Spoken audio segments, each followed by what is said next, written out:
The 2021 virtual Coppa Paolino Teodori hill climb is presented in partnership with Viper Gaming by Patriot, Elite Gaming, ESTV, and MotorVision.tv.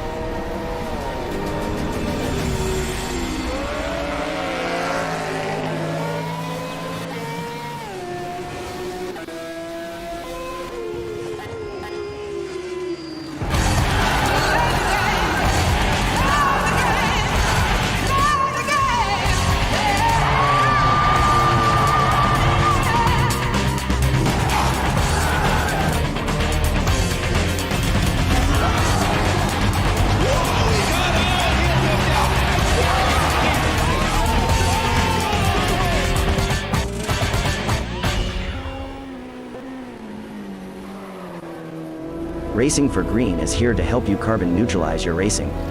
By planting new trees, Racing for Green offers to make your racing carbon neutral. We already have the calculations, contacts, infrastructure, deals and solutions ready for you to easily buy carbon neutral laps on any racetrack. It doesn't matter if you are a racing fan, team owner, driver, sponsor or partner. Anyone can buy CO2 neutral laps in the Racing for Green webshop and trade CO2 emissions for New Forest. Racing for Green.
A 1v2 for the tournament. Pressure is on.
finish just over 1,000 metres, nearly 1,100 metres is the finish up at San Giacomo. The actual finish of the climb, San Giacomo, is a little bit further around the bend than where we finish, so the top of this climb I think is bang on 1,100 metres, but we're finishing at 1,080 instead, just chopping off those 20 metres, just to make things a little bit easier, because after all, you can't just go flying off the top of this mountain. They do have to slow down at some point, so that does allow for them to do that. And in real life, obviously, take quite a winding road. As I'm looking at our maps at the moment, it's actually even more technical than the actual course we go up here today to get back to where the start is. In a very mountainous region of central Italy, I have to say. When you think of Italy and mountains, you think of the Alps, of course, towards the north, and you'd be right to do so, like the Trento Bondone, which we climbed earlier on. I think it's about 15 kilometres in length, if I remember correctly. Something like that. It's a ridiculously long climb. But we come to the Apennine mountain range, which stretches, I guess you could say, all the way from maybe Genoa, all the way down to pretty much the bottom of Italy. Don't get too many really flat places in Italy until you get up towards the likes of Bologna and Milan, and the roads connecting those cities, Turin and Venice. It's all quite flat through all of there, but the area we are today, very hilly indeed. Near San Benedetto di Tronto, which is on the east coast, the nearest city, and Rome is just over the mountains to the west of us right now as well.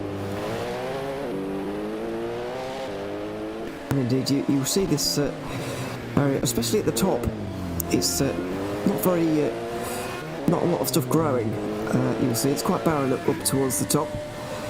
No trees around or anything when we get to the very top of this climb, but it is in fact surrounded by 3 taller mountains, the west to the south and the east. It looks like we do have a bit of picture break up at the moment. We'll try and get that to you in a couple of moments. I'll get those pictures back to you, but yeah, I'll say 3 actual taller mountains. You can't actually drive up them. Well, not on very big roads anyway. You might be able to walk up them or whatever, but pretty good driving roads. It's kind of surrounded by it on 3 sides, and see the side that's not surrounded is where Ascoli Piceno is. This climb, when it was introduced into the European Hill Climb Championship all the way back in 1962, we're approaching on its 60th anniversary of being in this championship. It was a pretty good deal longer, because it started from Ascoli itself and then made its way up the climb. Would probably almost double the length of this climb. Maybe not quite that extreme, but certainly near towards that, getting that way. Then after 26 years of running it like that, they moved the climb a little bit. When they were starting in Ascoli, they used the first half, so they finished it where we start here today. They've used the bottom half of it, climb from Ascoli to Colle San Marco. But they decided to, or at least the organisers wanted to go to the top, right to the very top, to San Giacomo in 1986. And so to make the climb a reasonable distance, they moved the start up the hill a little bit as well. So they didn't start in Ascoli anymore, but Piaghi, where they used to start, which is maybe a couple of kilometres down the mountain to where we are at Colle San Marco. And then after about 10 years of that, they decided to move it up to where we have it now, and where we've had it up until the present day, where indeed the last 3 times we've climbed it, the Osella has taken victory. I can't see that changing here today for us on our Factor 2 either.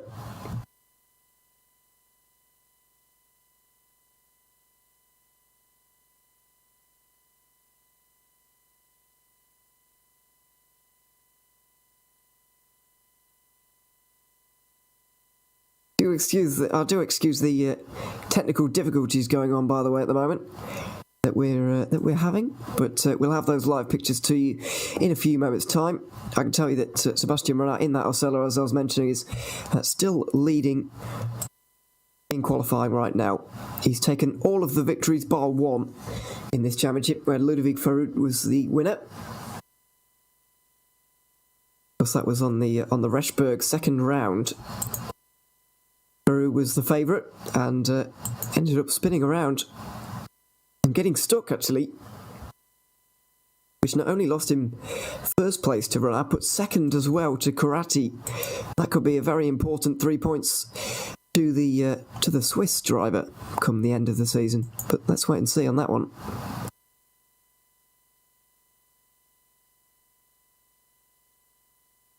It was also in an Osella, so not only have we had that car winning every single race this season, we've also had the French dominating. It's been all French winners at the front of that category, and indeed the overalls.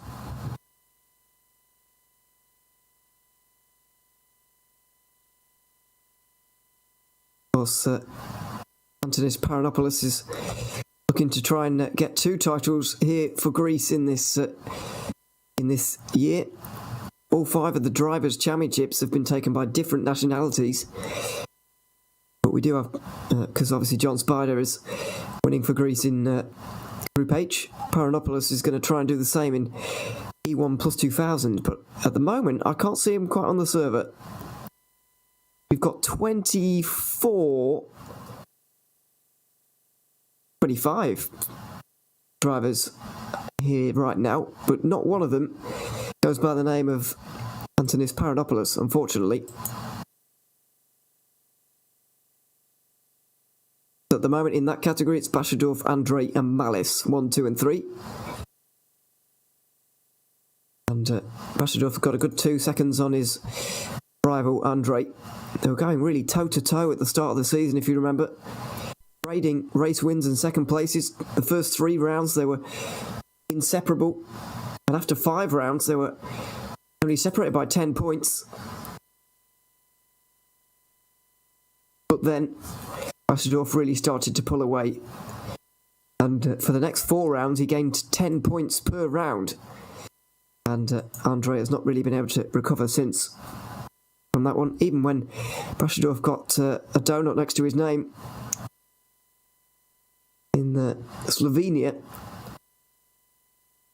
Andre also fell afoul of the same course. So it was dreamland for Paranopoulos and indeed George Malice, who managed to pick up only his second place of the year. But no, it's a 2-horse race. It's a 2-horse race in that class.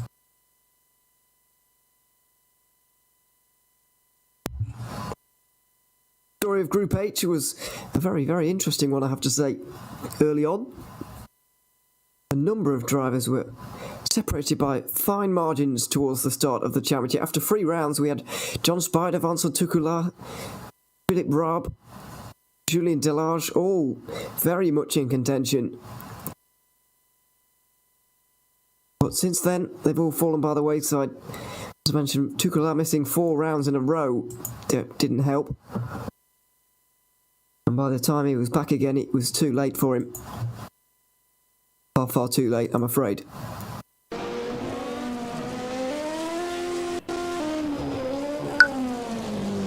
We welcome back the live pictures right now. Eric Tuttle is currently leading Group H.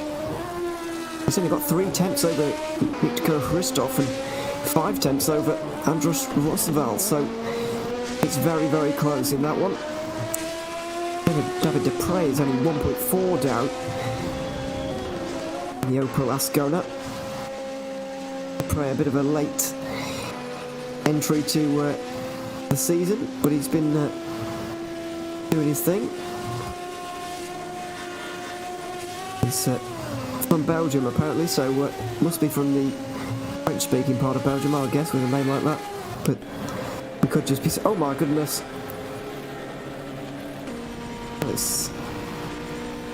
It doesn't look like Eric Tuttle to me. It doesn't look like the Simcoe Rally 3. It might be Dupre I was just talking about, actually. Looks like it could be. It is. Oh dear. Yeah. Into the trees. And yeah, Glasgow just got away from him really there.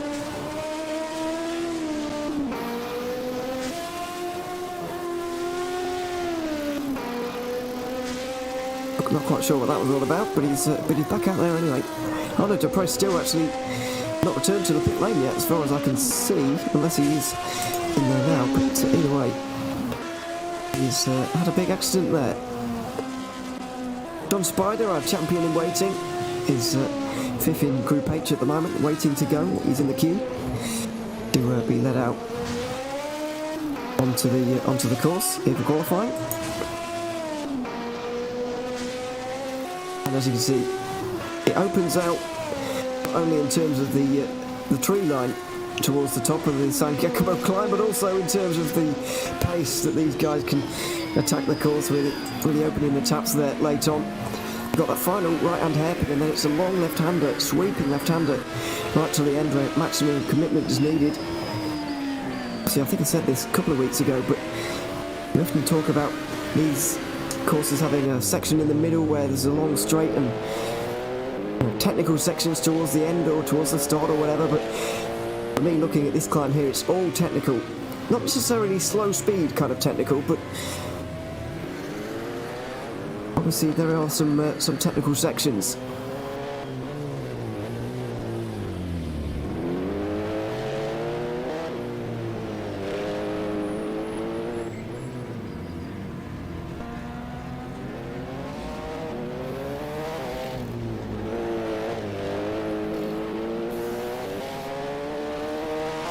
Yes, Andre at second place right now, as I mentioned.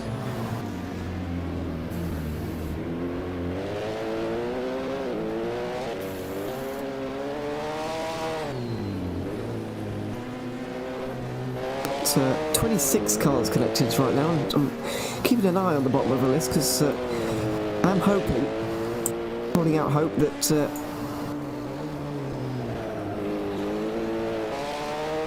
we will see Antonis Paranopoulos here, but you never know what's going on really. As I say, there are some high-speed sections and a little bit of room for a bit of kicking up the dirt there.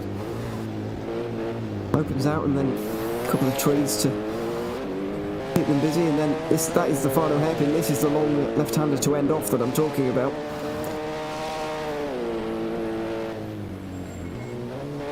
Not quite flat out in all of the cars.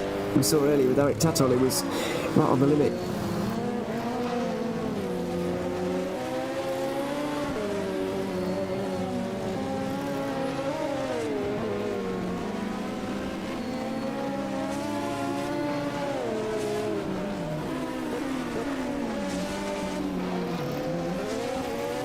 And the split screen at the moment with Tuttle and Rodriguez.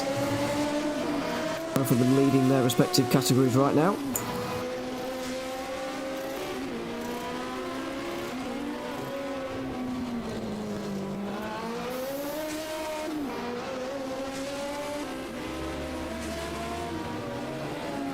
Here's Tuttle. As I mentioned, it's very, very close in Group H, and I have to say it's exceptionally close between Corrati and Mark Best. Those two fighting for second place in the E2 3000 category championship. Right on points coming in here. Winner takes all between the two of them. Tuttle's just extended his margin at the front of that category to a second, actually.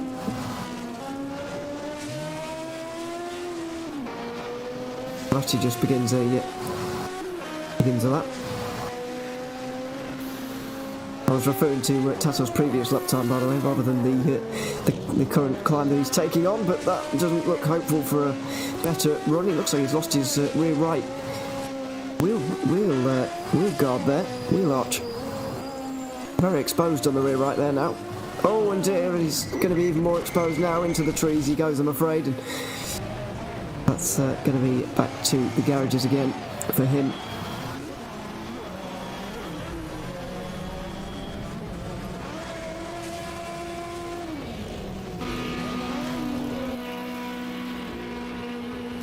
Bruno Guedes making his debut in the European Hill Climb Championship here at the finale. Getting to grips with the San Giacomo climb, and I don't know if he quite made it to the timing line there. But either way, it was a spectacular accident. As Ristov is coming towards the end of his run right now.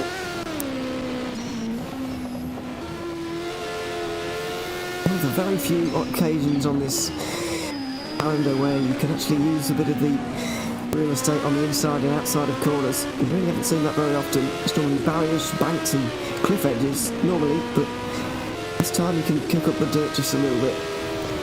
Here's the final long left-hander. Pushed off nicely through it.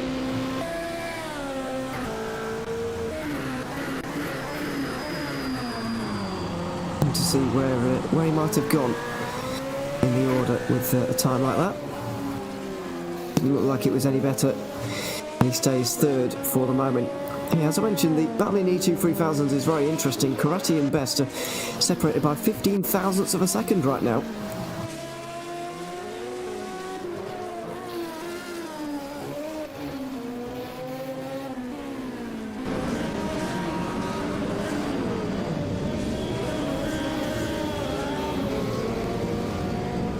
There is Karate in the top left, in the top right hand side of the screen.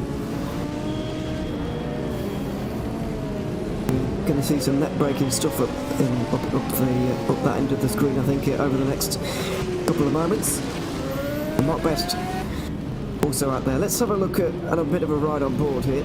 We might be waiting a while because one of the slower categories just went in front of Karate here, and obviously we don't want a traffic jam, so it's going to have to wait a moment or three. Oh dear, Mark Best is not really improving, I'm afraid. Saw him slam the wall there. But here's Karate. And obviously his person's head is going to get in the way ever so slightly here, but it's a good technical view at the technical nature of this course.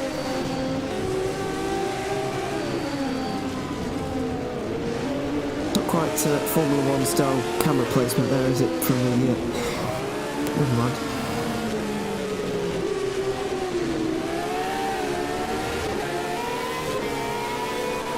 Either way, Karate's focused on the job, of course.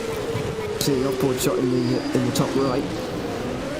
Quite steep out of that hairpin there, always tends to be. A little bit of a jump, a little bit of a hop over the crest there. As I mentioned, one of the steeper inclines we've had throughout this season, and it's even oh dear me, quite bumpy as well, but yeah, even steeper towards the bottom here because it just flatten out a little bit towards the top, so forget about the 7.5% I was talking about earlier. Getting steeper than that, and you've got to account for the bit at the end. It's a bit wide and into the bank. That's some serious height gained by Karate there, and he's lost all of it very quickly, I'm afraid. And that's that lap time down the drain for him, I'm afraid. So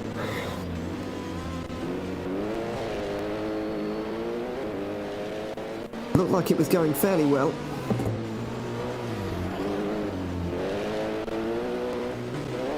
But until it all wasn't really.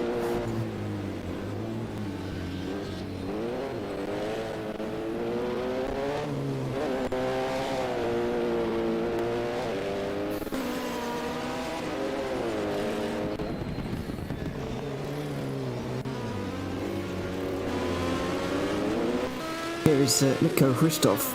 We were talking about him and looking at him a little bit earlier on. Third place right now, just a tenth off of Andrus Rossival, and about a second behind Eric Tatol.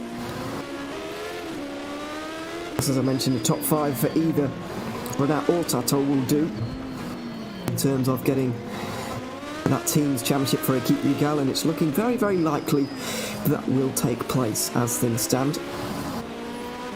Since there's only 3 cars in the top category, the one which Renat resides in is looking fairly safe there. No sign of Antonis Paranopoulos and that is a big worry. Of course, he can join the Heat 2 for his first run in Heat 2 if he wants to, because the best 2 times count here tonight is instead of all 3 like we've had on roughly half of the occasions this season.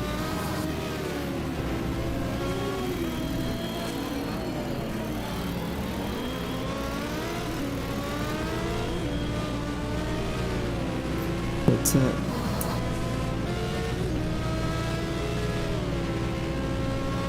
yeah, it's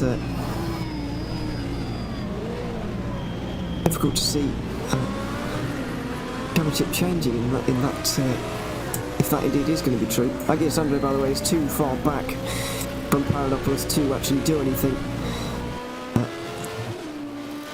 If there was going to be a no score for the Greek driver here tonight, but looking increasingly likely that that will be the case, because the final few times of qualifying are going to be coming through here shortly.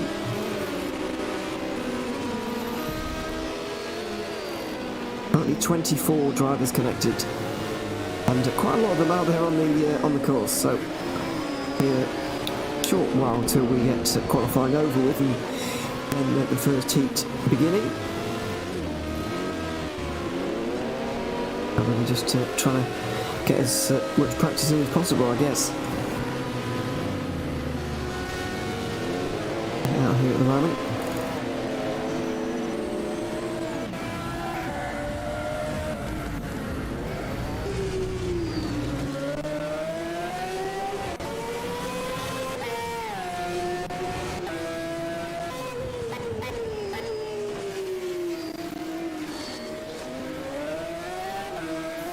Trying to judge if there are any real contenders for some of the categories we often know the winner of as we look at Depre at the moment. Looks like we might be just about transitioning into the second heat, the first heat in a few moments' time. So before that all happens, we're going to take a quick commercial break. And then when we return, hopefully the first runs of this hill climb proper will be beginning.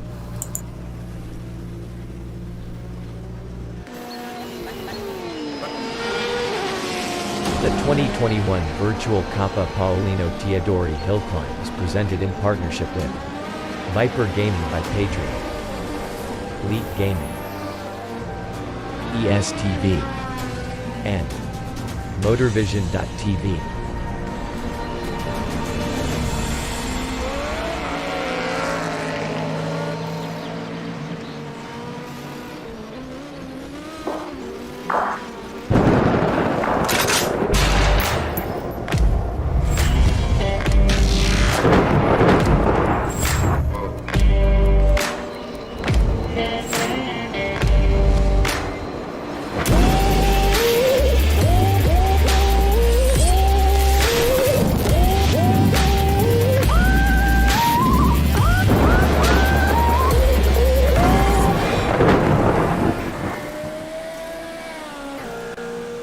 Racing for Green is here to help you carbon neutralize your racing. By planting new trees, Racing for Green offers to make your racing carbon neutral. We already have the calculations, contacts, infrastructure, deals and solutions ready for you to easily buy carbon neutral laps on any racetrack. It doesn't matter if you are a racing fan, team owner, driver, sponsor or partner. Anyone can buy CO2 neutral laps in the Racing for Green webshop and trade CO2 emissions for New Forest. Racing for Green.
A 1v2 for the tournament. Pressure is on.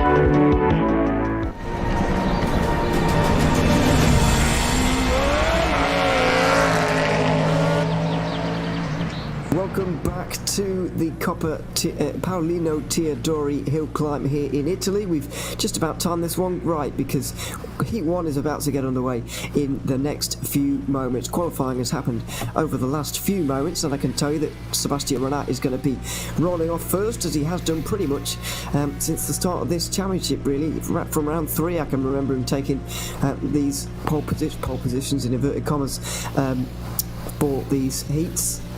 First in the running order, ahead of Francois Corratti. I think Mark Best is going to be third, but he's had a bit of a connection problem there, so he's dropped all the way to the bottom of our timing screens, and probably yours as well, on the left-hand side of your screen.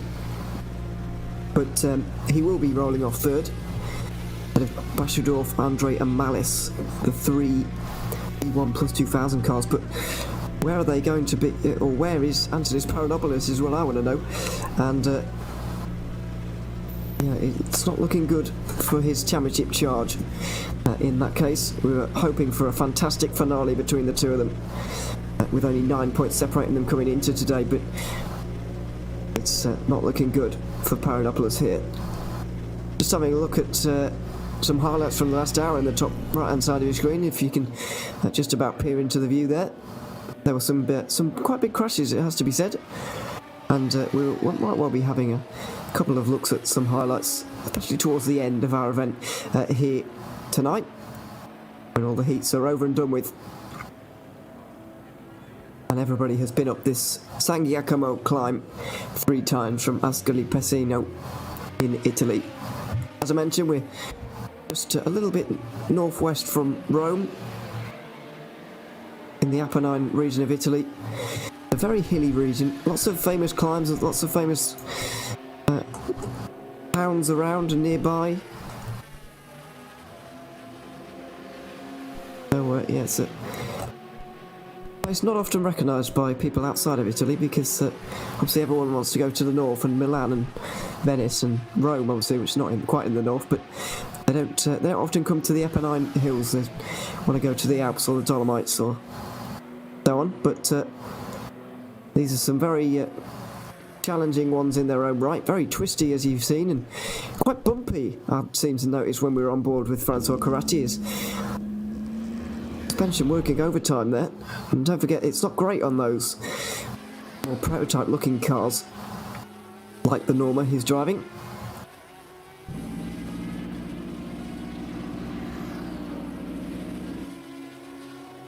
Looking for the race marshal to get into position before we can continue on with anything else. That's what the wait is around for at the moment. And they will be ready for the final 3 runs of this 2021 championship.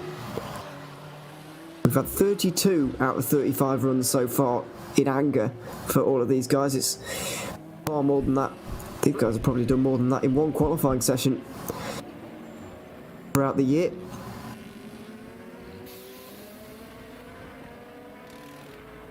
Some names you might not recognise quite as much towards the bottom, like Nelson Ignacio, like you can see on your screen there. Maybe John Canelopoulos as well. You don't recognise quite as well as Bruno Guedes. We've already got a view of him making his debut here today. Flo Milo, like he's making his debut in the Simca Rally 3 as well, a car that's looking quite strong. As it's Eric Tattel who's taken the first position in qualifying with that very same car. There is Flo.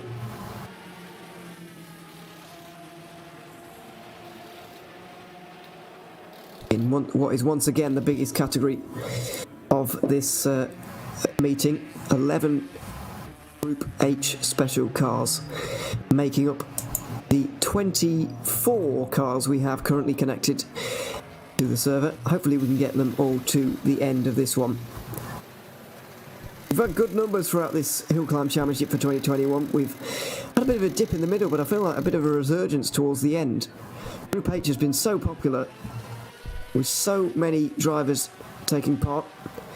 To my knowledge, 33 drivers had entered a Group H car, and that's before this round. I think we can add Bruno Guedes to that list. I think it's more than 33.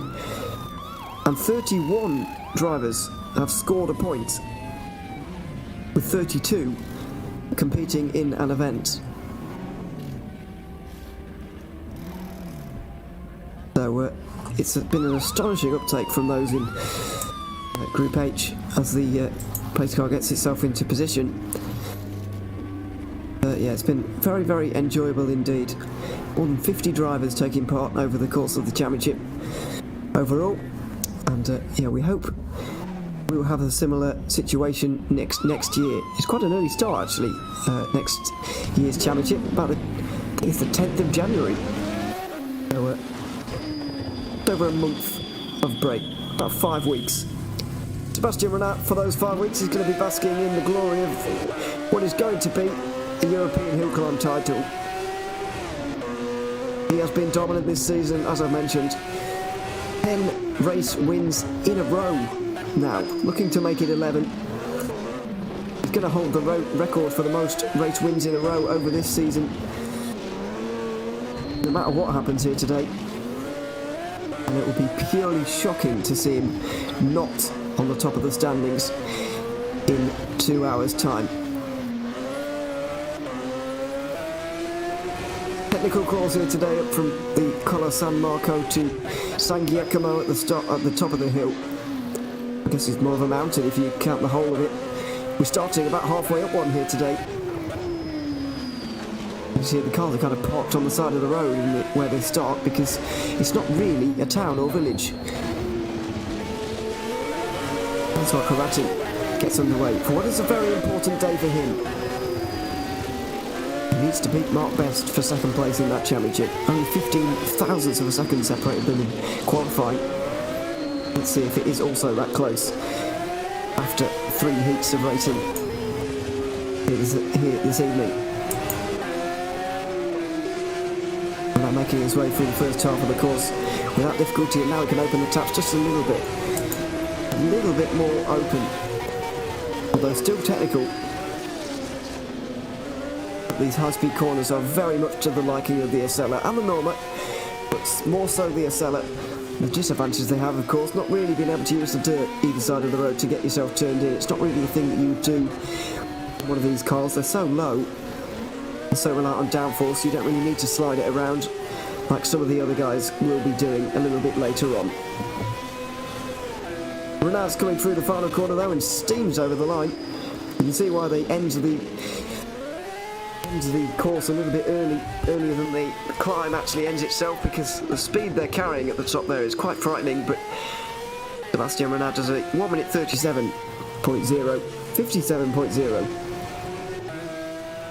and it will be very impressive to see him pushed off at the top of there.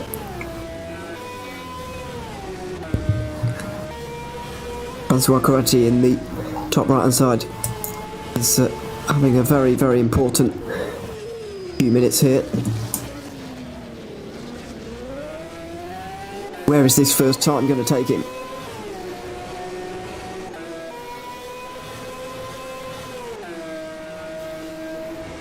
Over the line for a start, and it's probably not as good as Runner, but surprises are possible. And encouraged, of course. But I don't think Norma is going to be causing an upset for its first race win of the season. And with a 5.8 second gap up to Ronat, that does back up that sentiment. Oh my goodness me! I've just clicked to just look back to the screen, and Mark Best is practicing gymnastics, I'm afraid. With that Norma cartwheeling down the road. So a DNF on the first run, and all but the pressure is on Bess towards the end of this now. He has got to beat Karate here today if he wants second place in this championship. Speaking of championships, the one Tobias Bashadorf is in the closest so far this season. However, doesn't look like Antonis Paranopoulos is going to be here to do anything about that for the final round. It's such a shame to see. It will be only the second round Paranopoulos has missed. It would even it out, I suppose, with Bashadorf's 2 DNFs, but German has more control over those than the Greek driver likely has over this here this afternoon. But of course, the battle for another race victory is up for grabs. Bashadorf has had 6 so far. He's won half of the races, half of the events, looking to make that more than half. Very impressive record if he could indeed manage it in such a competitive category. With the likes of Agios Andre and George Mallis also competing in it, does make it very impressive indeed.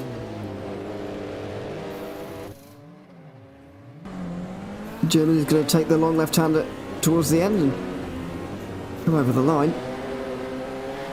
Our timing screen just has to wait for it to update for a couple of moments before we can get the proper time. We're on board with Chris Bennett though. Another good view of how bumpy it is, with another car that's not really built for this kind of punishment.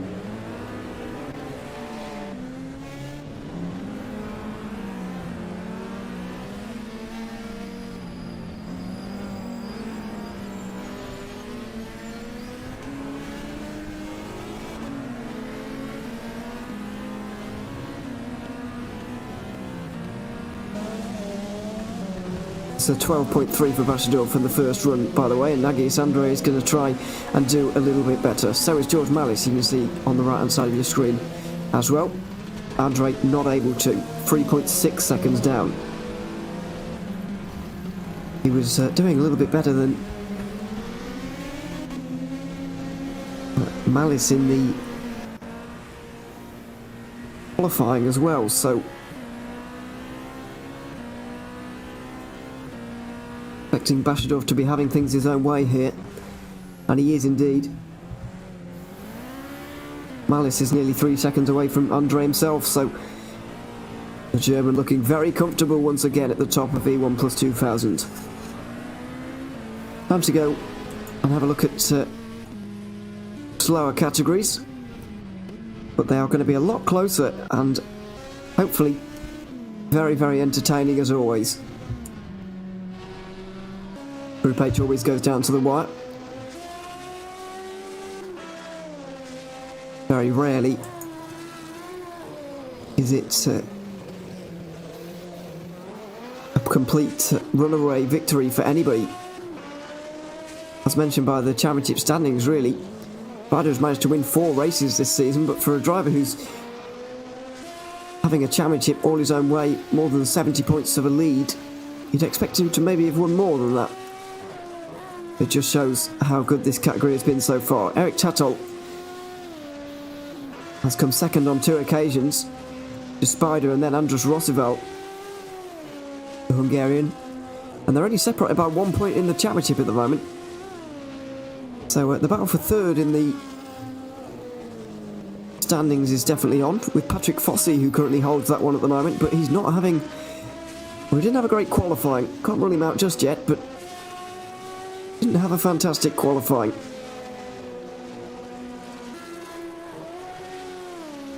Tatol's, the speed he takes through that final left-hander does mean that he has to be careful. Oh, and after the line, well, I suppose it doesn't really matter. He can spin onto the car park all he wants, but let's just show you how out of control they are coming up the hill there. At least through the final moments of it.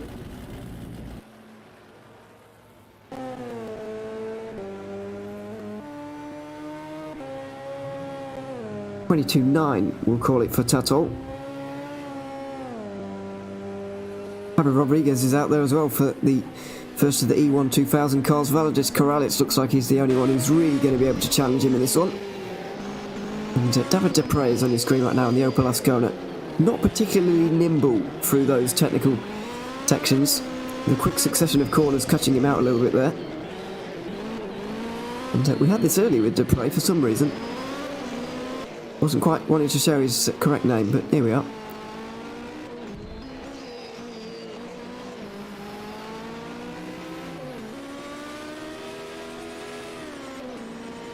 Andres Roosevelt is just up towards the top of the climb now as well. We'll see if this is going to be close in Group H this evening or not. It'll be a very early indication, of course, but it'll be quite a telling one. Ah, wow. It's half a second quicker for Andres Roosevelt.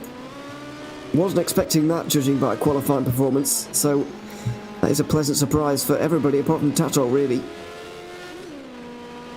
This is Mitko Hristov.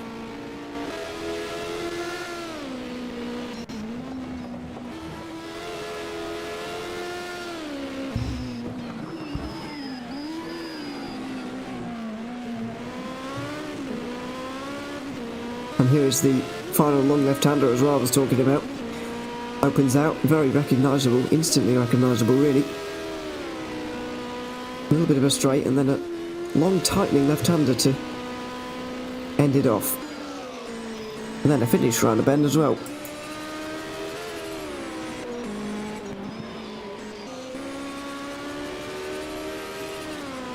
Javi Rodriguez has got his first time in as well. We'll see if Valadis Corrales is anywhere near to that. I'm afraid Mitko Hristov is not very close to the front two. 1.4 down on Roosevelt. Opens the door for David Dupre and John Spider, really. Margins all the way down the Group H field were very, very close in qualifying. There's no reason to suggest that it won't be like that in the heats as well.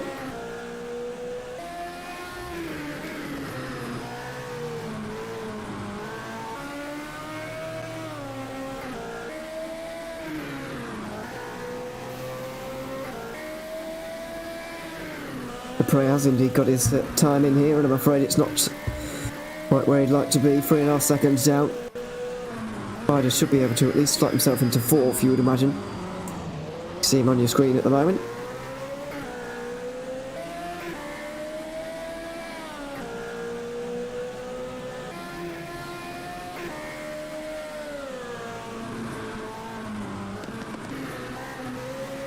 More than a little dab of the brakes there from Spider, actually. Seen some more commitment from some others, I have to say, but at least he's got to the top for the first time. He can go hell for leather a little bit later on, because you do have to complete two of the times at least. Oh dear. Off the road, I think that's Philip Raab. It is. Raab not having a good time, and John Spider wasn't having a good time there either. He's clearly had some kind of problem because he's over 10 seconds down.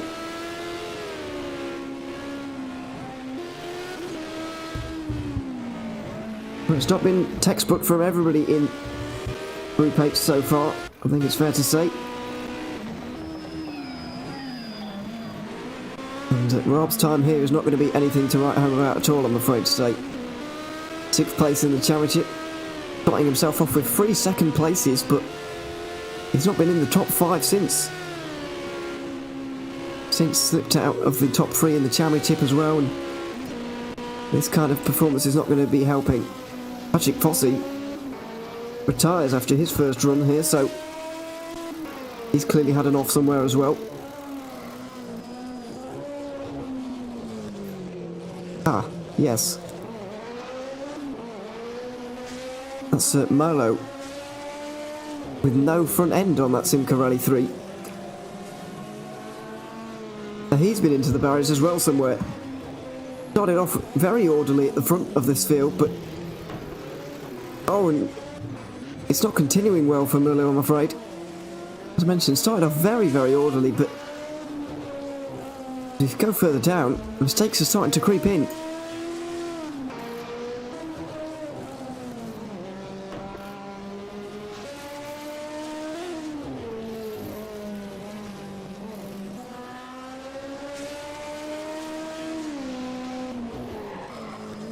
Got one more braking zone to go, and then up towards the very fast sweeper to end. So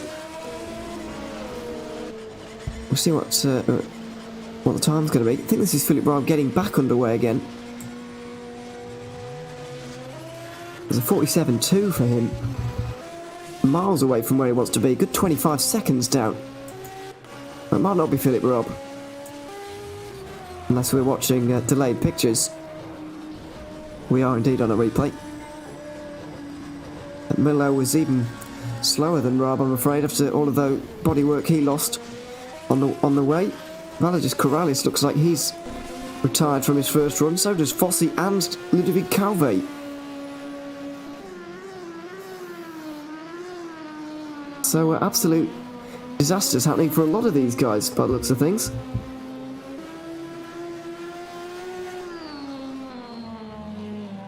I already count 6-7 drivers who have had interruptions in their first run in the form of a mistake that they have made for some description, for some reason.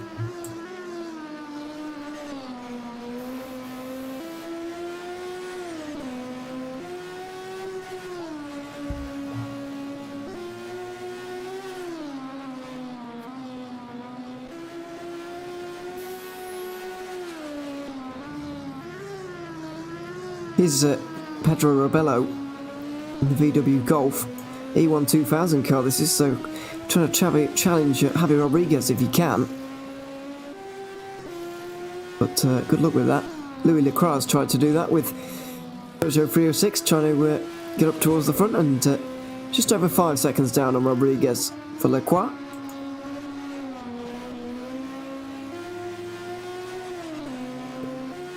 And Rebello only half a second down, so those two might be able to have a good fight between themselves. Is Nelson Ignacio.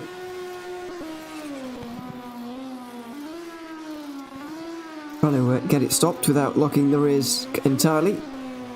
Has managed that through the final hairpin. And then up towards the top. He might well be the penultimate or third last person to come across the line here. So there he is. And only man out there at the moment, John Canelopoulos in the BMW 2000. Not sure if Pedro Barbosa still has the time to go, but either way, before Heat 2 begins, it's time we took a quick commercial break. We'll be back for the top runners in the second heat in a few moments' time.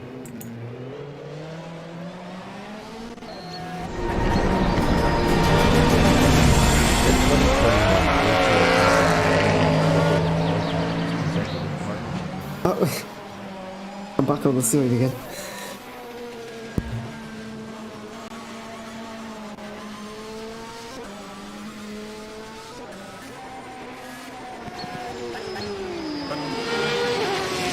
The 2021 virtual Coppa Paolino Teodori Hill Climb is presented in partnership with Viper Gaming by Patriot, Elite Gaming, ESTV, and MotorVision.tv.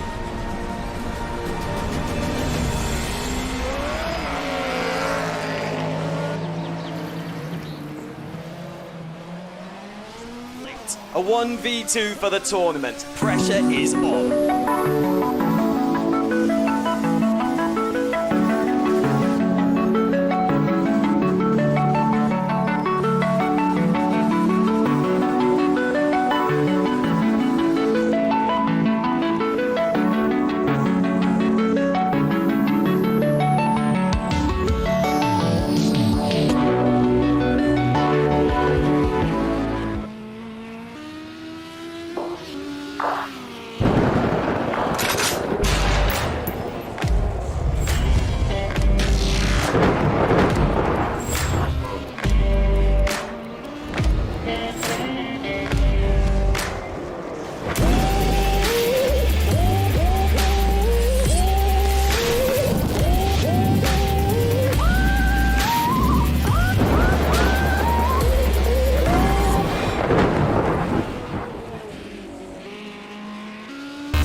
Racing for Green is here to help you carbon neutralize your racing.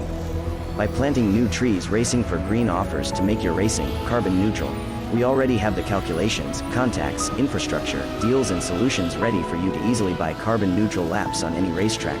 It doesn't matter if you are a racing fan, team owner, driver, sponsor or partner. Anyone can buy CO2 neutral laps in the Racing for Green webshop and trade CO2 emissions for New Forest. Racing for Green.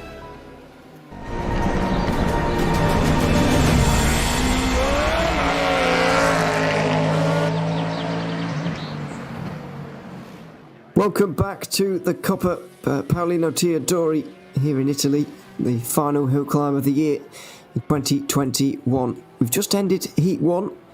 We're getting into the second one now. Sebastian Renat was the fastest at the front, as you would expect. Francois Corratti was second. Mark Best didn't get a lap time in, importantly, for that category. So he's going to have to do a little bit better in this second one. In the E1 plus 2000, we had Tobias Bashadov taking more than a 3-second lead, and if we get through this round of runs here for everybody without Antonis Paranopoulos making a performance, then making an appearance, then Bashadov is going to be crowned champion.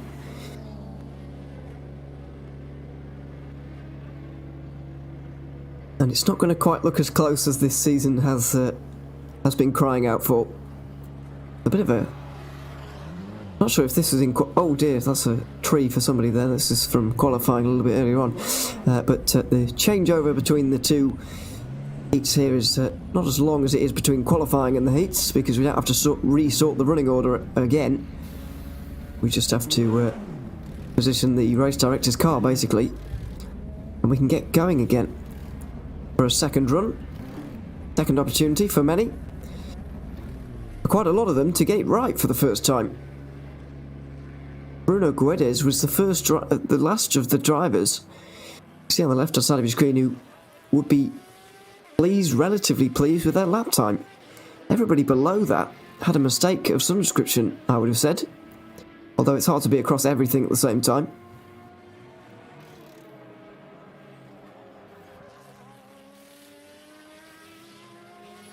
We do know that Group H is going to be very, very good here this evening. Half a second separating Roosevelt and Tatol in that last run. That is promising.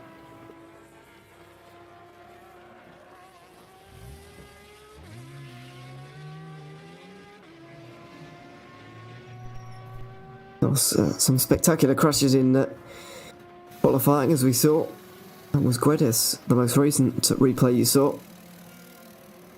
And then this, when we finally got into the heat themselves, the first one. Sebastian Renat doing his thing. Now making contact ever so slightly with the barriers there. And Mark Best making contact with just about everything there, I'm afraid. Getting out onto the bank, spiralling out of control. Came from the judges, I think, but not quite what he would have wanted for the sake of his time. This is Philip Raab as well in the orange Opel. Didn't quite catch this myself. I know you did it on the at home. Actually went over a couple of times, as well as spun around. So that's why he was so far down. He was about 15 seconds off by the end, maybe a bit more. 25, quite possibly. Waiting for Sebastian Renat, by the way, to get himself... there he is. Just as I say that. He's ready. And he's here. And he's off. All at the very same time. And we'll be trying to consolidate this 5.8 second lead he's built up over Francois Corratti. As I mentioned earlier. Gunning for his 11th round victory in a row here this evening. In months after month of dominance from him. So I can't quite remember the date of the first round, but I'm pretty sure he hasn't lost since late May. And when you put it like that, you do begin to understand that it's a very, very impressive achievement.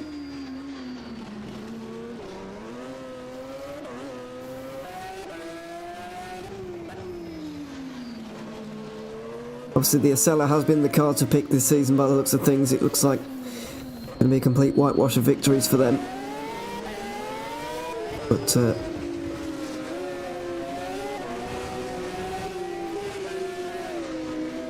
you can't take anything away from Runner. He hasn't made any mistakes throughout, especially those ones where all 3 lap times count. Obviously those days are the ones where you do have to be very attentive indeed, and Ronald's done exactly that. You don't have more than 160 points over your rivals for no reason. Wrapped up this championship a long, long time ago.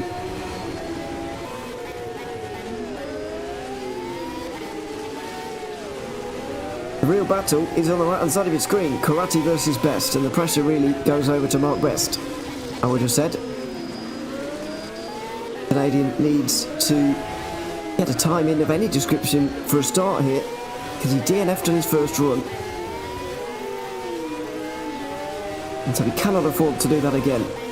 No difference in the machinery being used on the right hand side as Renat completes. But here's the man in question, a little bit wide through that hairpin there. Very bumpy, and often you do want to take a little bit of a wider line, but not quite like that. Pressure is on for both of these guys, and you can expect mistakes at this stage.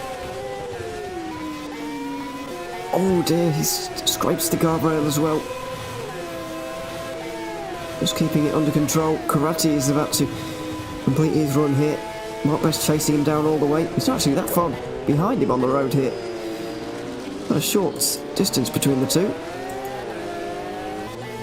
Either way, Runat and Karate both slightly slower than their previous attempts by pretty much exactly the same amount of time. Mark Best hasn't got anything to compare to just yet, but he does need something. Oh, he loses half a second to Karate. Not good news for Best, but it's not over yet. Weissendorfer's got 3.6 seconds over Agius Andre coming in here, and he's got the title within his grasp. One hand on the trophy, as they say.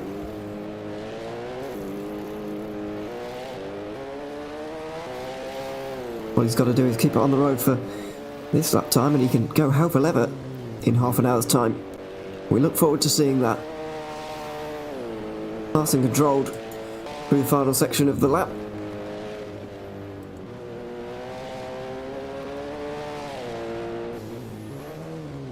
And Agius Andre is going to try and reduce the deficit by some of the 3.6 seconds that's appeared. For now, he might be able to. Weissendorfer was a second slower that run. But even if Andre went a second faster, he'd still be slower, and he's not going to because he's not got a front right wheel anymore. Those final few corners collecting a victim there, I believe. Oh, George Malice gets that hairpin a little bit wrong. Let's have a look at the replay. It was indeed at the final corner. It's so tricky. It tightens on the way around. Ah, yeah. Looks like he almost lost his bearings as to where he was there, because he was not taking a line that would be in any way normal around there. He only actually lost 2.1 seconds. He actually beat George Malice on that run, even so. But still, it looked like he just thought that was the kink before the actual tightening left-hander that we've all been talking about all day. And so, instead of keeping it to the right-hand side to really open out that corner as much as possible, he was just trying to take the shortest route through, as you would if it was indeed that kink, but obviously not, so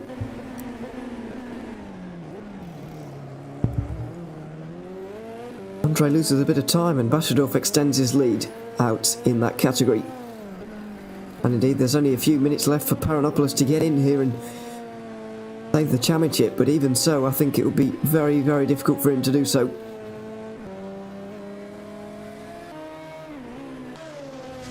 Even if he did join at this point. Here's Eric Tuttle, having a much better time at things. That's certainly than Agius Andre was during his point at this lap. It's a few tenths better than he managed in his first run, and he'll be delighted about that. He's going to have a big battle with Andros Roosevelt here today, I believe.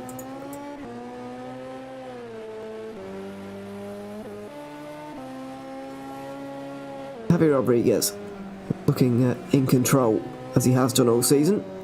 Not quite on the same winning streak as Sebastian Renard. He was until he came late on the Trento Bondone event. He arrived late and didn't quite get up to speed.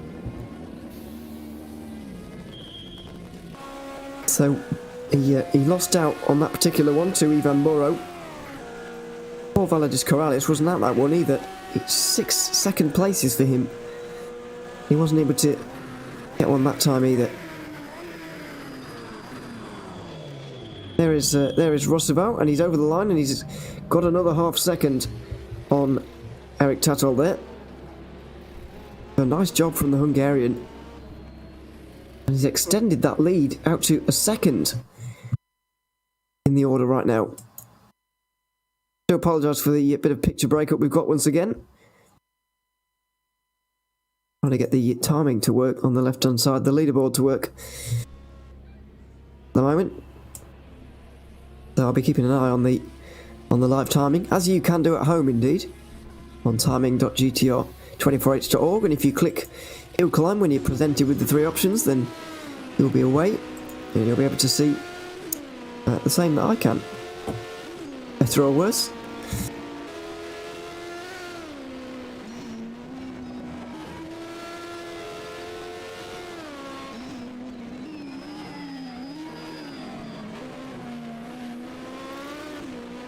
Here's Mikko Hristov again.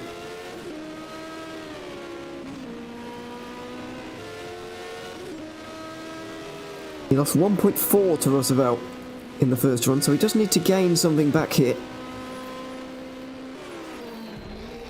But can he? It is not quite as good as Roosevelt, I'm afraid. 6 tenths down once again, but he does... Oh, he's actually lost a little bit to Tatol as well, I'm afraid. He's now a second down on Tatol. 1, 2, 3 looking pretty sorted as things stand. David Dupre didn't have the ideal run this time last heat. Doing all that he can there, kicking up the dust behind. Maybe into the faces of others behind him, let's wait and see. It comes in nearly 4 seconds down though, but as I mentioned, it wasn't quite where we'd expect to see him last time. We're now getting down towards the guys who had problems in the previous runs. Dupre with a much better time there. About 1.5 seconds better. He can stand up to the challenge of John Spider here and Philip Raab, who are going to be challenging, of course, for that podium position. For that 4th place position, just off the podium.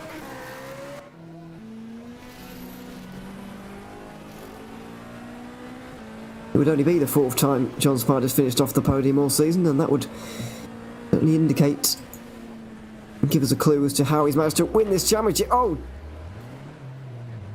Big accident there for somebody. Chris Bennett. And that's bodywork you can see on your screen now, because it's all been moved out of place.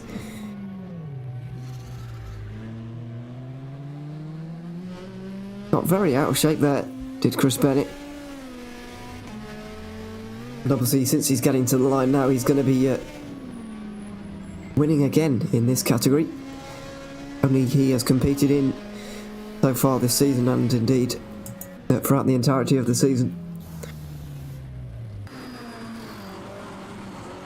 Here's John Spider, champion in waiting.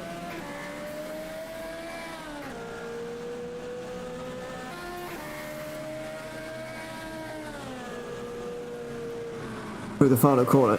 dab on the brakes. Could have left a bit of tarmac to the right-hand side of the road there, so could have pushed a little bit harder, but obviously wants to get to the end here with a respectable time rather than a 2:33.5, which is what he did the first time. He's got a 2:24.3 this time. And that is slightly better than Dupre. It's going to be a good fight between the two of them towards the final run, I think. We'll see if Philip Robb can get involved in that.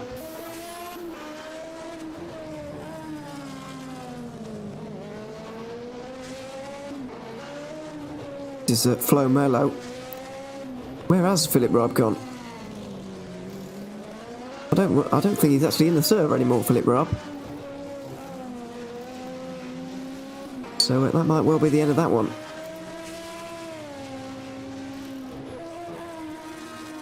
Valadis Corrales has got to the end of the run this time as well, but he's nearly 5 seconds down on his long-time rival Javi Rodriguez.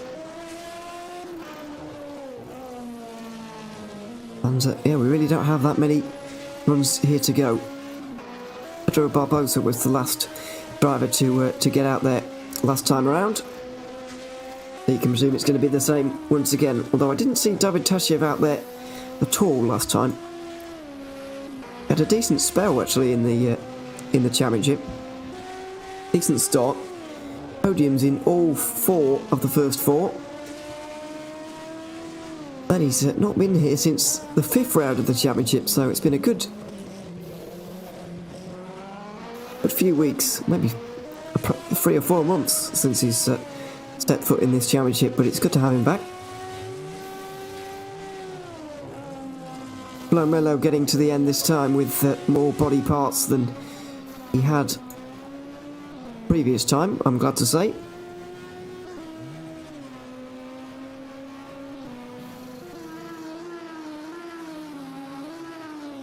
There's 26.3 there, very respectable that time. Or hill climb, I'm not entirely sure how to say that, but there we are. Got Pedro Rebello out there at the moment with Nelson Ignacio. Ludwig Calve, who's coming towards the line. Oh dear, that very front biased VW Golf, not enjoying that one there, I'm afraid.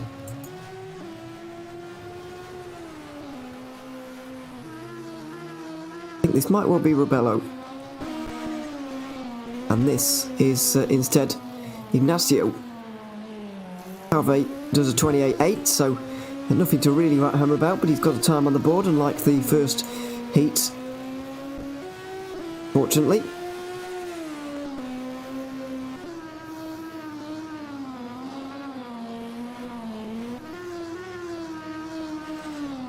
Waiting for Patrick Fossey to set a lap here as well, because he didn't in the first heat, and I thought he was higher in the order than this. Interesting. Well, Bruno Guedes has come over the line, I think, with no time just yet.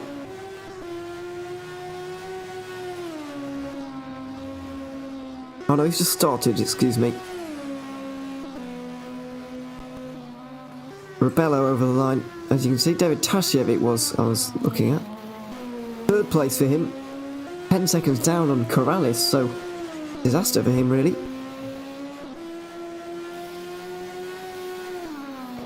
Pedro Barbosa also leaves. He's normally the final man to leave as well, so we'll see what happens with that. Rebello does a 27.7 as Nelson Ignacio comes over the line. We're really coming to the end of Heat 2 already. Flying past us, flying past our face there.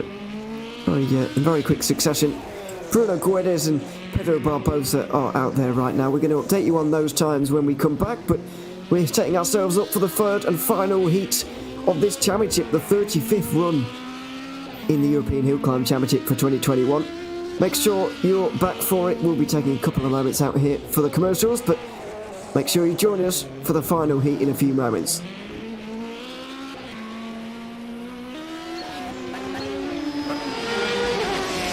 The 2021 virtual Coppa Paolino Teodori Hill Climb is presented in partnership with Viper Gaming by Patreon. Elite Gaming, ESTV, and Motorvision.tv.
Racing for Green is here to help you carbon neutralize your racing. By planting new trees, Racing for Green offers to make your racing carbon neutral. We already have the calculations, contacts, infrastructure, deals and solutions ready for you to easily buy carbon neutral laps on any racetrack. It doesn't matter if you are a racing fan, team owner, driver, sponsor or partner. Anyone can buy CO2 neutral laps in the Racing for Green webshop and trade CO2 emissions for New Forest. Racing for Green.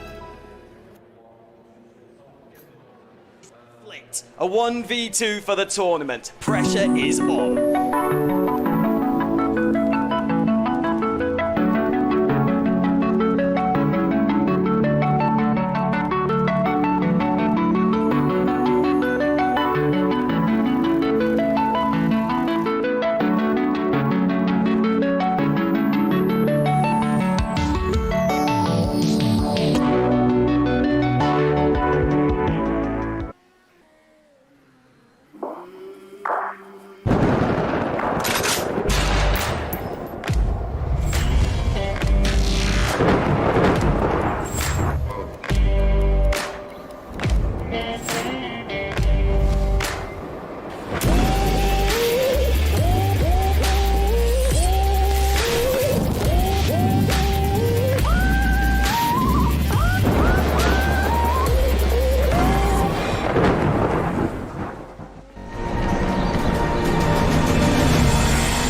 Welcome back to the Coppa Paolino Teodori in Italy. The final heat of 2021 for the European Hill Climb Championship is about to get underway. We've just seen this in the break. I'm sure you've seen it on the split screen. Bruno Guedes had a very similar accident. Well, this is his one in qualifying. We've just seen a very similar one in Heat 2 in the last few moments. Here's some of the highlights from Heat 1. He's going to be making some more highlights in Heat 3 in a moment, so we'll obviously keep our eyes peeled for that one. Over 20 drivers who make their final climbs up the hill for 2021. As I mentioned, there's been 35 heats this season. Not all of them have counted towards the overall times, but see, a lot have, and it's been a very, very difficult season for everybody. So we can confirm now, since the second heats are over, this is a dead rubber really, the final heats here, because the team's championship have been wrapped up. It's very unlikely Eric Tatol is going to fall out of the top 5, but it's impossible for Sebastian Raya to fall out of the top 5, I guess. Miracles might happen, could happen, and he could finish third, I suppose, if Karate and Best really do motor on in the final heat here, but not looking likely. The team's championship looks sorted, and Paranopoulos, since he's not here at all, is not looking good in taking that title in E1 plus 2000.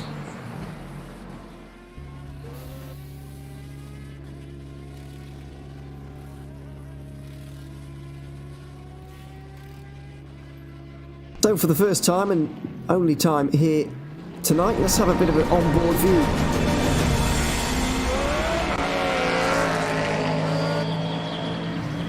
And here it is, Sebastian Renard in the Osella FA30.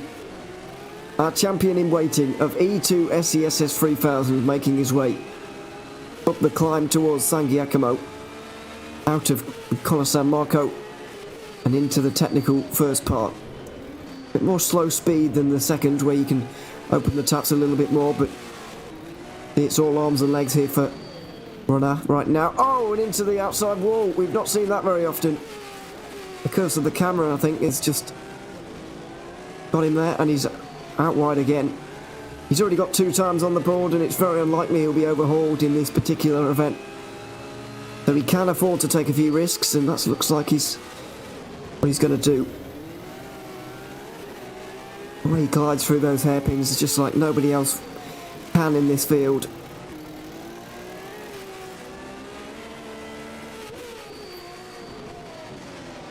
Oh, you can see the insides of these hairpins are very, very sharp, very steep, and you do want to avoid them.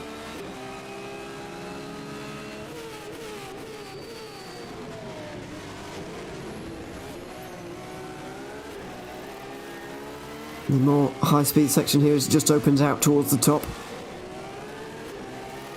The weather can be quite grisly up here as well, I must admit, but we've got static weather here this afternoon because this race obviously postponed from August. If you think the weather looks a little bit strange for this time of year, because it's not this time of year as far as the game's concerned. Here is Francois Corratti. Oh dear, and he's off. This is a replay.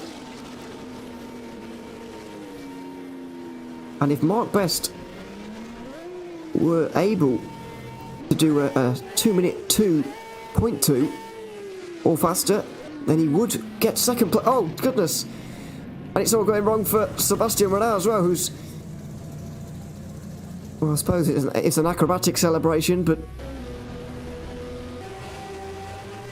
After the flag... He's gone over and over again. Into the guardrail, tips up into the air, and... Bit of a strange dance, really, that, isn't it? But...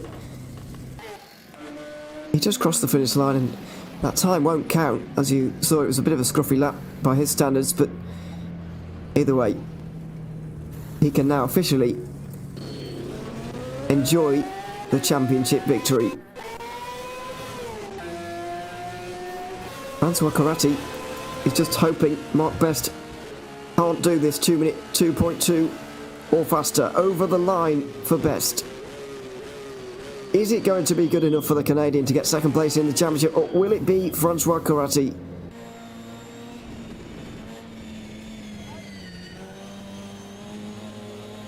Oh, it is going to be Mark Best.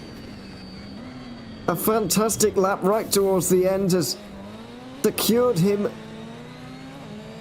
second place in the championship by only 0.3 of a second. A fantastic lap right towards the end. We didn't see very much of it, but it was clearly very fast, and it's enough for him to be second in this championship. A great effort from him, and Corratti has his heart broken right at the end. Tobias Bashirov could have been in for a very long evening here today, because he could have had all the pressure on him in his respective championship, but it's not turned out like that at all.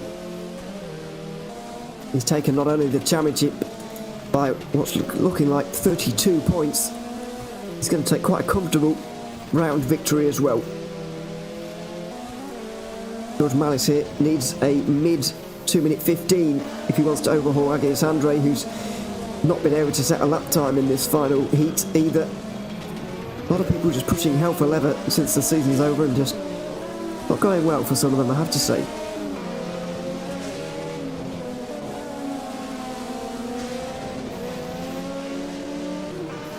George Malice, bit of a tight line going through there on the left hand side, but he comes over the line either way.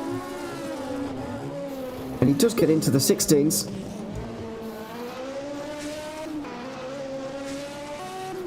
But it's not enough for him to get second on the day. He'll finish 4th in the championship.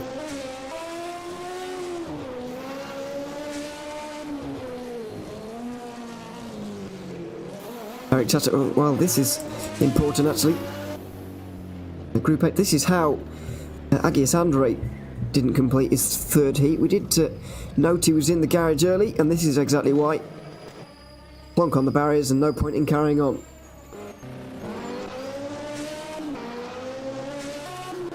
So then, Eric Tato, what have you got?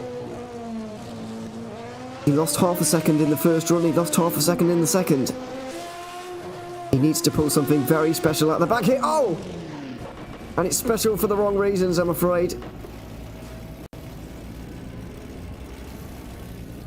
Simca Rally 3 body parts absolutely everywhere. It looks like he's going to try and get to the end here, but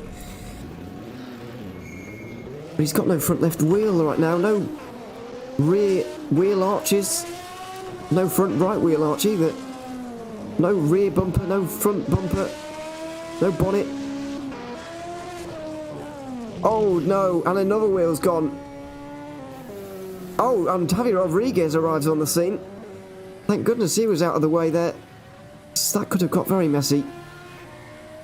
Well, it was quite messy already, wasn't it? But even worse. So Roosevelt, unless Hristov can do anything special, looks like he's going to be getting the title, getting the race victory, and indeed third place in the championship. Because Patrick Fossey's not going to score any points. He's going to drop to 5th. Eric Tato's going to stay in 4th. But the drivers either side of him are going to switch around. So Roosevelt, the man we are on board with right now, despite having only competed in the second half of the season and 2 8th places, is still going to be third in this championship. A great season from the Hungarian, and maybe a suggestion of things to come in 2022 from him.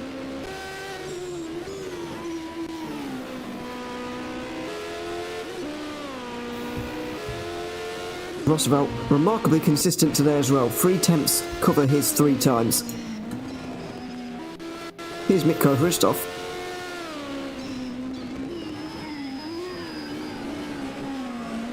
Javi Rodriguez, despite having the slowest time of his day through Heat 3 there, has also been equally as consistent, by the way, on a side note.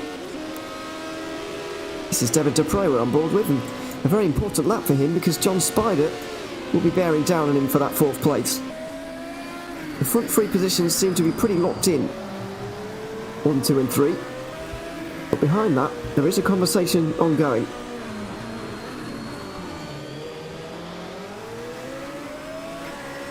Now, Hristov, good lap time towards the end. And it might just be good enough for 2nd place. And it is. So Mikko Hristov steals 2nd away from Tato right at the end. He's going to be very disappointed with that, is Eric Tato. David Dupre with his best lap time of the day as well. There. Does that secure him a 4th place, though, is the question. This is the only man who can do anything about it.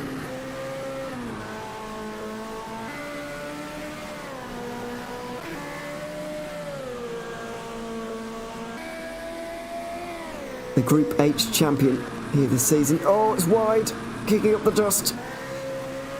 It might not quite be good enough. He needs to do a 24.1 or better. A 24.0 would make it safe and not down to the hundredths of a second, which it would be otherwise. Let's see, final corner. Down on the brakes. Seems to be conservative. Has he done enough there, John Spider? It might well be 5th here for the champion. I don't think he's going to care too much, but he's only finished outside of the top 5 once, by the way, when he didn't finish at all. Spider at 26.6, and it's not good enough, I'm afraid. 5th place for him on the day.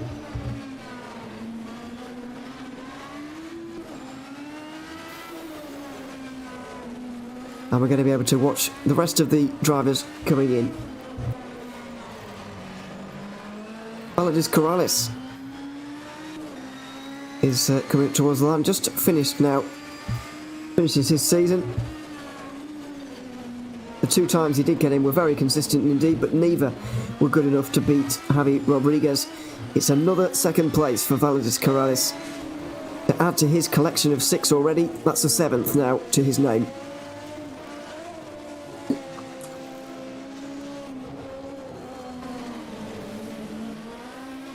On board with Flo Mulo in the Simca Rally 3. 3rd place for that car here today, but a team's championship, or at least part of a team's championship. Eric Tatol, of course, for Equipe Regal, partnering with Sebastian Renard. The 40 points they gained today was much more than the 9 points they needed to make sure of it. And either way, only 18 points to GSR team. They were never going to get anywhere near the eventual champions. Merlau is making his debut this 2021 season, in case you haven't been with us. He gets towards the end of this course. Change of direction over the bumps there, very difficult indeed, but Merlau has dealt with it well. It's probably going to be 6th place for him. He's not going to break into the top 5, but hopefully we can see him back in 2022 for another challenge at this one. Further down, that might well have been David Tashev of Bulgaria. Didn't quite get long enough to quite see who that was there. Could have been Tashev in the Volkswagen Corrado. He's back in the garage now, and I think that's the 2nd time he might have DNF today. I'd be surprised if we get to 20 to the end here with 2 representative times, actually, looking at the way things have gone. And quite an attritional one once more.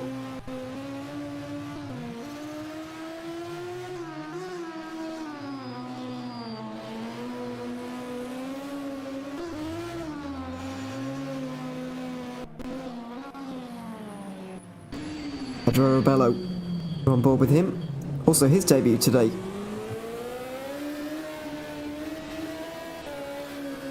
Five drivers currently out there on the course as things stand.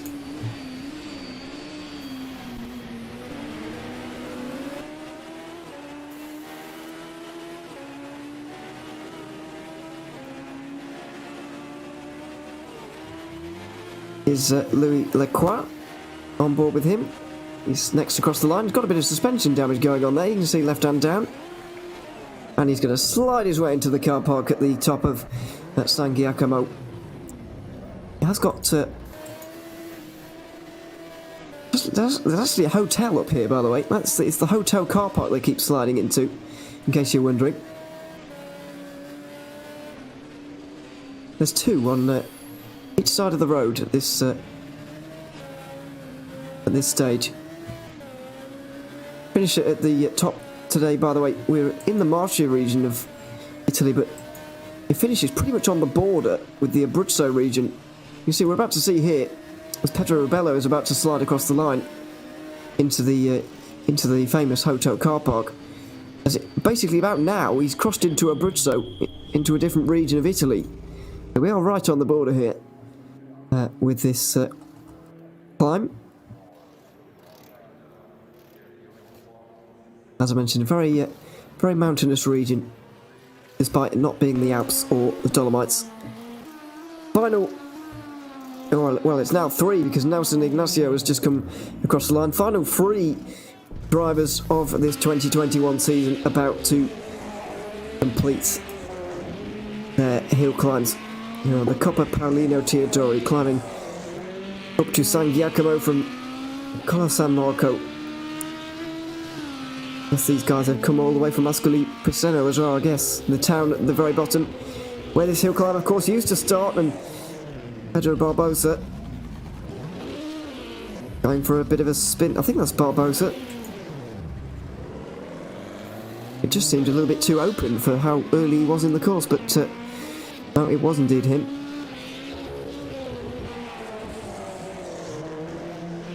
He's been the rear gunner throughout this evening. coming across the line last on each occasion.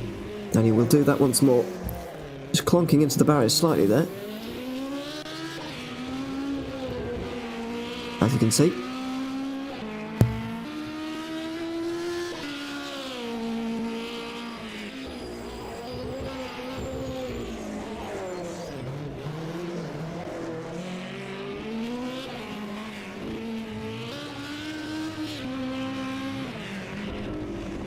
John Canelopoulos has also come across the line for the final time this season, by the way. 49.4 for him. Bruno Guedes completes his debut as well.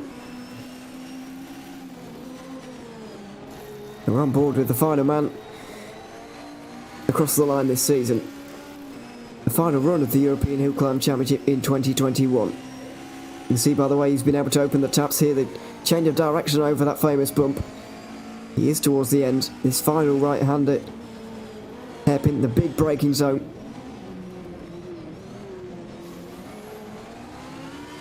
Bit of a sharp incline on the exit and then the slight flattening off towards the end here, reaching some real big speeds. It's kind of a blind crest as well here before the most dangerous corner on the circuit, or on the climb I should say, and over the line for Pedro Barbosa to end us off here this evening at the Coppa Paolino Teodori. So to end things off, and I'm sure we're going to be looking at some of the highlights throughout the evening, I'll go through the standings from tonight, of course, and the champions as well, before I going to give you a bit of an insight as to what you can expect over the next few weeks here on GTR 24H. You need to SCSS 3000, it's Sebastian Renard who's taken the victory. A very important one, his 11th in a row. An unsurprising one, I have to say, ahead of Mark Best, who edged out Francois Coratti for second place on the day, but also in the championship as well. Only 3 drivers once again in that category, but it was very competitive right towards the end, with the Canadian Best getting himself into second. E1 Plus 2000 has Tobias Bashadorf at the top of it on the day, and indeed in the championship. Antonis Paranopoulos not here, unfortunately. He wasn't able to challenge the German for that title on the final day. Agius Andre second, ahead of George Mallis, who came in third. Group H, of course, the most numerous with 11 drivers, but the top 5 were headed by Andras Rossival, the Hungarian driver who managed to take his 3rd win of the season, despite the fact he's only been here for 6 of those races. Let's see what he can do in 2022. He was ahead of Mitko Hristov, who was actually only half a second down on him by the end after a late charge from the Bulgarian. Eric Tato was edged out in the end, and he was 3rd. David Depre held on for 4th, and John Spider, the champion, in 5th. Finally, E1 2000 was won by Javi Rodriguez for the 10th time this season. Baladis Corrales was 2nd for the 7th time in 2021. In the drivers' standings, it is, of course, Equipe Regal who are going to take the team's championship by quite a big margin in the end after extending their lead over GSR team here today. Sebastian Renard's extended his championship victory in E2 3000. Chris Bennett, of course, had no challengers in his. Tobias Bashadov wins E1 Plus 2000 by 32 points, the closest of all of the categories here on show this year. John Spider extended his win in Group H, and it was Javi Rodriguez doing the same in E1 2000. Looking ahead with regards to hill climbing here on GTR 24H, we can announce that we are going to be broadcasting the International Hill Climb Cup in 2022. It's a 6-round championship starting on the 10th of January and ending on the 21st of March. Visiting none of the hill climbs we've had so far here in 2021 in the European Hill Climb Championship, so do stay tuned for those. They're going to be completely different hills throughout January, February and the end of March, when it all ends in Greece, in that 6-round championship. So make sure you join us for that. Mondays at 9:30 in Europe, as we have been throughout this season. 2 weeks between each race, of course, so 1 week on, 1 week off. And all broadcasted live here on GTR 24H. coming up, it's not the end of our year here at GTR. We've got, I believe we've got two sprint series races before 2022's opening, but we've certainly got one, and that's coming up in 10 days' time. The Sprint Series Season 2 opener at Monza is coming your way.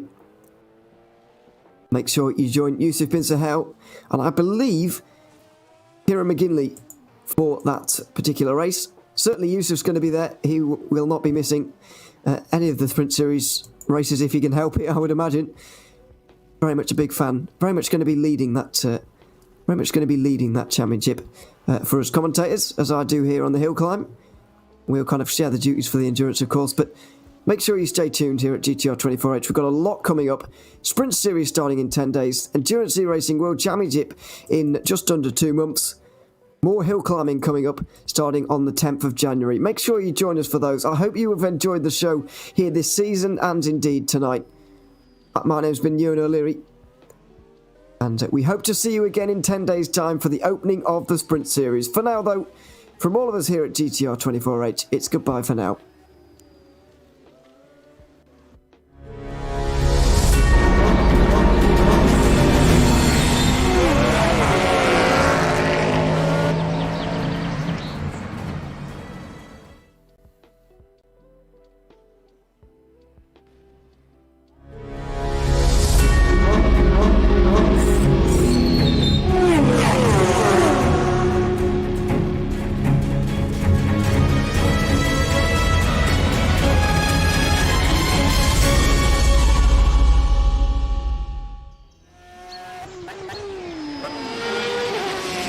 The 2021 virtual Coppa Paolino Teodori Hill Climb is presented in partnership with Viper Gaming by Patriot, Elite Gaming, ESTV, and MotorVision.tv.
A 1v2 for the tournament. Pressure is on.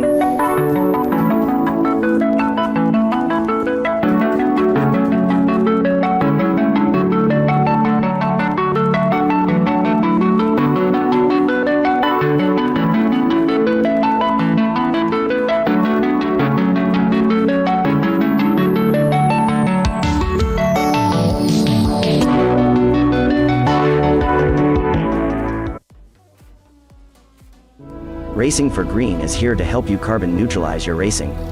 By planting new trees, Racing for Green offers to make your racing carbon neutral. We already have the calculations, contacts, infrastructure, deals and solutions ready for you to easily buy carbon neutral laps on any racetrack. It doesn't matter if you are a racing fan, team owner, driver, sponsor or partner. Anyone can buy CO2 neutral laps in the Racing for Green webshop and trade CO2 emissions for New Forest. Racing for Green.